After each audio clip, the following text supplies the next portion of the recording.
আবার হাজির হয়ে গেলাম একটি নতুন ব্লগের সাথে। তবে আজকে সকাল সকাল না, একটু দেরি করে আসলাম। তো যাই হোক, এখন সময় হয়েছে সন্ধ্যা 5:32, দেখতে পাচ্ছ?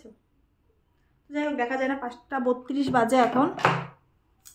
তো এখন থেকে আজকে একটা নতুন ব্লগ শুরু করলাম। চলো তোমরা সবাই সঙ্গে থাকো। আটা টেলা থামলে তোমরা দেখেইছো কি ব্লগ। তো চলো, বললাম না এক এক করে করবো আর তোমাদের সাথে শেয়ার করবো। তো যাই হোক, 2 দিন ব্লগ করতে পারিনি। 2 দিন বলতে গেলে ভুল হবে। কালকে আমি ব্লগ করেছিলাম ঠিকই, কিন্তু যেটা মেন কন্টেন্ট ছিল আমার ব্লগের সেটাই আমি সকাল সকাল উঠেই ডিলিট করে দিয়েছি। আমি আপলোড কি করবো তারপর খুঁজেই পাচ্ছি না। তারপর রাগ উঠে গেছে আমার যে যা, আজকে ব্লগই আপলোড করবো না। তো যাই হোক, মেন যেটা আমার ছিল, মেন যেটা আমি ভিডিওতে ছিল ওইটাই আমি ডিলিট করে দিয়েছি। তো ভিডিও আমি কি আপলোড করবো। তো যাই হোক, তবুও আজকে আর ভিডিও আপলোড করা হয়নি। তো যাই হোক, তোমাদের সবাইকে জানাই অনেক অনেক স্বাগত পিডিরা ফ্যামিলি ব্লগ চ্যানেলে। বড়দের প্রণাম, ছোটদের অনেক ভালোবাসা জানি। আজকে এই নতুন ব্লগটি শুরু করলাম। আর আজকে হচ্ছে শনিবার। আর এখন তো সময়টা বললাম আমি 5:32 বাজে, কিন্তু এখন একটু বেশি হয়ে গেছে কথা বলতে বলতে, 5:33 বাজে। তো যাই হোক, আজকে হচ্ছে শনিবার আর আজকে 30শে ডিসেম্বর। আজকে দিনটাই লাস্ট, কালকে 31st। তো যাই হোক, চলো আজকে সকালে আমার ননদ এসছে, আমার মানে ছোটো ননদ, প্রতীকের ছোটো পিসি।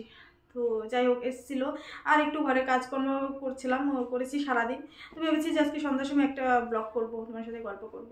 আর এই যে দেখো, আমি রেডি হয়ে গেছিলাম বাইরে ওকে নিয়ে, যেহেতু কালকে 31st আর বছর দিন 1 তারিখ, তারপরের দিন ও চলে যাবে। কিছু আনার ছিল জিনিস, ওগুলো জিনিসই নিয়ে আসতে গেছিলাম। আর ব্লগ করা হলো না, কারণ প্রতীককে আমি বেঁধে নিয়ে গেছিলাম। বুঝতেই পারো, প্রতীককে আমি নিয়ে গেলে আমি ব্লগ আর করতে পারি না। সত্যি কথা, যেটা আগের কথা একটু আলাদা ছিল, এখনের কথা একটু আলাদা। আগে একটু প্রতীক ছোট ছিল, আর এখন যেহেতু একটু বড় হয়েছে। তো যেটাই হোক, গেছিলাম বাইরে, তারপর চলে এসেছি। ওর জন্য কিছু নিয়েছে, কাপড় টাপড় কিছু নিয়েছে, আমি নিয়ে গেছিলাম, যেহেতু ওর দাদা বাড়িতে নেই। আর আমি একটা জিনিস এনেছি, যেহেতু এনেছি দেখাই, এই আমি একটা এই একটা ক্লিপ নিয়ে আসলাম। এই ক্লিপটা 100 টাকা নিয়েছে, কিন্তু প্রথমে দামটা বলে দিলাম, 100 টাকা নিয়েছে। তো যাই হোক, অনেক দিন ধরে আমি এই ক্লিপটা খুঁজছিলাম, তো পেয়ে গেলাম, যার জন্য নিয়ে নিলাম। এটাই শুধুমাত্র আমি নিয়েছি। তো যাই হোক, আজকে হচ্ছে আমি ফুচকা বানাবো। অনেক দিন ধরে ফুচকাগুলো পড়ে রয়েছিল, তো চলো ফুচকা বানাবো। তাই ভাবলাম যে ফুচকা বানানোটাই আজকে তোমাদের সাথে শেয়ার করা যাক। তো চলো, সম্পূর্ণ ব্লগটার সঙ্গে থাকবে তো তোমরা। তো ঠিক আছে, থাকো, সবাই দেখাই। আমি এই প্রথম ফুচকা তোমাদের সাথে শেয়ার করতে আসলাম। তো চলো, প্রথমে আলু থেকে শুরু করি। ফুচকা বানাতে গেলে তিনটা আইটেম করতে হবে আমাকে। একটা আলু, আর একটা টক জলই করবো শুধু, আর আরেকটা ফুচকাটা করবো। আর ফুচকাটা রেডিমেড ফুচকা ঘরে ছিল অনেক দিন থেকে, ওইটাই করবো। তো চলো আলুটা করা যাক। বেশি বড় করবো না, একটু ছোটো মোটো ব্লগ করবো আর কি। তো চলো, ছোটো মোটো ব্লগটাই দেখতে আমার সঙ্গে থাকো, কেমন লাগে আমাকে জানিও। আর প্রত্যেকের পিসির সাথে নিশ্চয়ই পরিচয় করিয়ে দেবো। তো চলো আগে আমি রেডিগুলো করি, তারপর যখন আমরা খাবো তখন তোমাদের সাথে প্রত্যেকের পিসিকে, মানে ছোটো পিসিকে পরিচয় করিয়ে দেবো। তো এমনিতে আসে না, 31st জন্য আমরা বলেছিলাম যে আয় বা আসো, ওর দাদা বলেছিল যে আয়। তো যাই হোক, এসছে, তো আমার তো ভালোই লাগছে। তো যাই হোক, সন্ধ্যার সময় কী করবো। আর হ্যাঁ, সবচেয়ে বড় কথা, আজকে হচ্ছে শনিবার, যেহেতু আমাদের নিরামিষ। আমি ফুচকাটা সম্পূর্ণভাবে পেঁয়াজ রসুন ছাড়া, রসুন তো ফুচকাতে কেউ দেয় না, তো পেঁয়াজ ছাড়া নিরামিষই করবো, যেমন লাগবে আর কি। খেয়ে নিই আর কি বানিয়ে। তো এমনিতে তো আমি একা থাকি, আমি আর খেতে পারি না। তো ও এসছে, তার জন্য ভাবলাম যে না, বানিয়েই নিই। আজকে এইরকমভাবেই করি, কালকের দিনটা কীভাবে হয় জানি না। তো চলো সঙ্গে থাকো। অনেক কথা বলবো না বলি, তবু বলতে থাকি। তো যাই হোক, প্রতীক ওই ঘরে আছে আর পিসির সাথে, আর এই ঘরে আমি রেডিগুলো করি, তারপর তোমাদের সাথে প্রত্যেকের পিসির পরিচয়টা করিয়ে দেবো। চলো সঙ্গে থাকো, অনেক কথা বলি। তো দিকটা দেখো, সবার প্রথমে নিয়ে নিলাম হচ্ছে টমেটো। সবাই পেঁয়াজ দিয়ে করে, তার জন্য সবার প্রথমে পেঁয়াজটা নিয়ে নেয়, আর আমি সেরকমভাবে টমেটোটাই পেঁয়াজ ভেবে নিয়ে নিয়েছি। তো যাই হোক, ঘরে যা আছে তাই দিয়ে আজকে ফুচকা করব। আর আমি ভাবলাম যে না, আমি তো এমনিতেও নিজে বানিয়ে একাই খেয়ে নিতে পারতাম, তোমাদের সাথে শেয়ার নাও করতে পারতাম। তো আমার মনে এলো যে পেঁয়াজ টিয়াজ ছাড়াও কোনো সময় নিরামিষভাবেও ফুচকা খাওয়া যায়। তো চলো, সেটাই আজকে তোমার সাথে শেয়ার করতে চললাম। তো দেখো, আমি আগে আলুটা সিদ্ধ করে নিয়েছি। 4টা আলু আমি ছোটো ছোটো কেটে দিয়েছিলাম তাড়াতাড়ি সিদ্ধ হওয়ার জন্য। তো দেখো কীরকম ডিজাইনে আলুগুলো আমি কেটে সিদ্ধ দিয়েছিলাম। তো আমি পরিষ্কারটা করে নিলাম, ভাবলাম ব্লগটা একটু ছোটো মোটো করবো, তাই আর কি আলুটা আমি আগে পরিষ্কার করে নিলাম। তারপর যেহেতু পেঁয়াজ দিব না, যার জন্য একটা আমি টমেটো কেটে নিয়েছি, এই যে টমেটোটা দিয়ে দিই। আর একটু কাঁচা লঙ্কা আমি এটার মধ্যে দিলাম, ঝাল খেতে পারবে কিনা জানি না, ও খেতে পারে না এমনিতে বেশি ঝাল। আর একটু ধনেপাতা দিয়ে দিলাম। আমি আমার মতো করে বানাচ্ছি, যেহেতু আমি পেঁয়াজ টিয়াজ দেবো না, পেঁয়াজ ছাড়াই। তো দেখো, এদিকটা দিয়ে দিলাম এই 3টা। তারপর দিয়ে দিচ্ছি একটু কালো লবণ, বিট নুন এই যে একটু বিট নুন দিয়ে দিলাম।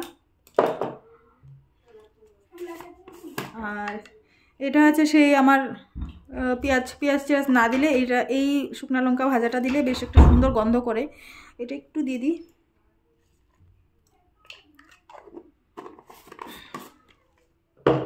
আর এটার মধ্যে রয়েছে চাট মশলা। আমার কাছে যেহেতু তেঁতুল একদমই কম ছিল আর চাট মশলা জিরা জলজিরা কিছু নেই, তাই আর কি চাট মশলাটা আমি জলের মধ্যে ব্যবহার করব।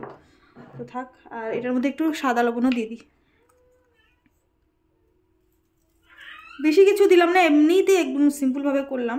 চলো এই সিম্পলভাবেও খেয়ে কেমন লাগে সেটাই আজকে তোমাদের সাথে শেয়ার করবো। আর তোমরাও ঘরে কিছু না থাকলে নিরামিষ দিনও ফুচকা বানিয়ে খেতে পারো, তাই আর কি ভাবলাম যে চলো আজকে তোমাদের সাথে এইভাবেই শেয়ার করা যাক।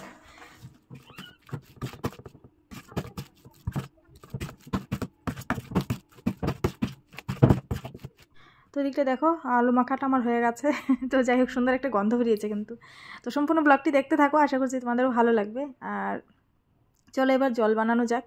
এই দেখো এদিকটা আমি জলটা রেডি করে নিয়েছি। আর এই জায়গায় একটা তোমাদের সবচেয়ে বড় কথা বলে রাখি, মানে আমি আমার মন থেকে বলছি, আমি যেভাবে করেছি, আমি এই জায়গায় তেঁতুলটাকে না গরম জলে মানে জলের মধ্যে ভালো জলে সিদ্ধ করে নিয়েছি। আর জলটাও ফুটে গেছে, আর ওই জলটাই আমি ওই জলটার মধ্যে তেঁতুলটা কচলে আমি ছোবাগুলো ফেলে দিয়েছি আর তেঁতুলের জলটা শুধু ছেঁকে নিয়েছি। এটাতে কি হয়, যেহেতু এখন ঠান্ডার দিন, আমরা ঘরে যেহেতু যদি বানিয়ে খাই, তো ঠান্ডা জলটা খেলে কি হয়, আমার যেহেতু গলায় লেগে যায়, ঠান্ডা জলটা আমি একদমই খেতে পারি না। তো অনেকেরই ঠান্ডার দোষ থাকে, তার জন্য আমি এই কাজটা করেছি, সিদ্ধ করে নিয়েছি। জলটা ফুটিয়ে নিলে আর কোনো দোষ থাকে না।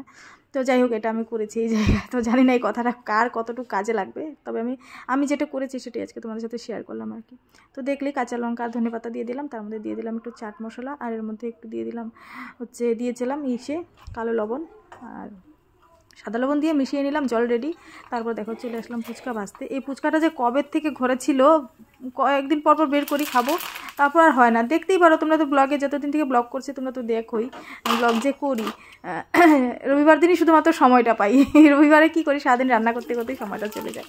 তো কাপড় ধোয়া হয়, আবার কোথাও গেলে কোনো দিন যাই, আর সারাদিন ওই রবিবার দিনই শুধুমাত্র আমাদের যেহেতু আমিষ থাকে, রবিবার দিন আমাদের মাছ মাংসটা খাওয়া হয়, যদিও অমাবস্যা পূর্ণিমা বা একাদশী না পড়ে। তো এই হয়েছে ঘটনা, তো ওই করে আর কি হয় না। তো দেখো চলে এলাম ফুচকা ভেজে নিয়ে। তো যাই হোক অনেক দিন থেকে পড়ে থাকা জিনিসটা আজকে ভেজেই নিলাম। চলো এবার রেডি করে খাওয়া যাক। আর হ্যাঁ, প্রত্যেকের পিসির সাথে তো তোমাদেরকে পরিচয় করাবোই। তো দাঁড়াও, সবার প্রথমে আমি ফুচকাগুলো ভরে নিই, তো যখন খেতে দেবো তখন তোমাদের সাথে নিশ্চয়ই পরিচয় করিয়ে দেবো। তো দেখো একদম ফুচকা আলার মতো বসে পড়েছি ফুচকা নিয়ে, আর জলটা থেকে সত্যিই একটা খুব সুন্দর গন্ধ বেরিয়েছে। তো যাই হোক আজকে কি মনে পড়লো জানি না, আমি ভাবলামই আজকে করবই। তো যাই হোক বেশি কথা বলবো না। আর এদিকটায় দেখো এই যে হয়েছে প্রত্যেকের ছোটো পিসি, তো দিয়ে দিলাম। এবার ও খেয়ে আমাকে রেজাল্টটা জানাবে যে কেমন হয়েছে। ও মানে টক জলটা বেশি খেতে ভালোবাসে না, যার জন্য বললো যে বৌদি একটু দিও। তো যাই হোক আমি একদম একটু 2-3-4টার মধ্যেই দিয়েছি, বেশি দিলাম না। ও এমনিতেই মানে খেয়ে নেবে, বেশি টক খেতে পারে না, আর আমিও খেতে পারি না, আর আমার খাওয়াটাও ঠিক না। তবে বানিয়েছি, দেখি কতটুকু খেতে পারি। তো ও কিন্তু খেয়ে বলেছে যে ভালো হয়েছে। তো যাই হোক এবার আমি খেয়ে দেখি কেমন হয়েছে। নিজের প্রশংসা নিজেই করতে বসে পড়লাম। তো তোমরাও শোনো নিজের প্রশংসা নিজেই। তো যাই হোক এই অবধি তো ভালোই ছিল, এই অবধি খুব সুন্দর ভালোই লাগছিলো আমার। তো এবার খেয়ে দেখতে হবে কেমন হয়েছে। তো যাক দিয়ে দিলাম একটা মুখের মধ্যে। সত্যি বলবো এত ভালো হয়েছিল, এত টেস্ট হয়েছিল, কি বলবো আমি। মানে আমি তো এমনিতে বাইরে ফুচকা খেয়ে একদমই শান্তি পাই না, সত্যি একটা কথা, যেটা বাইরে ফুচকা খেয়ে শান্তি পাই না, ভালো লাগে না আমার। আর ঘরে যে ফুচকাটা করছি সবচেয়ে ভালো হয়েছে কি জানো, একটু বেশি বেশি আলু দিয়েছি আমি, সত্যি খেতে খুব ভালো হয়েছিল। তো চলো আমি খাওয়া দাওয়াটা করি, তারপর খাওয়া দাওয়া বলতে এই যে ফুচকাটা খাই, তারপর আবার তোমাদের সাথে কথা বলছি।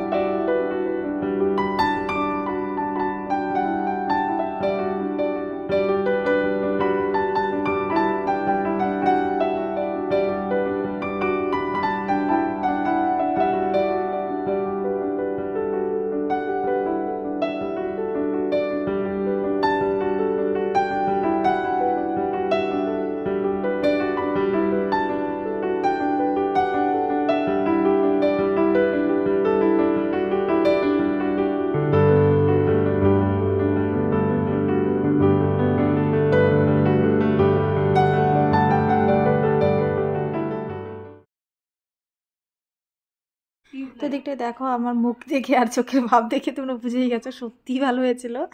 তো যাই হোক, অনেক দিন থেকে পড়ে থাকা জিনিসটা খেয়ে নিলাম আজকে। চলো দেখা হচ্ছে আবার।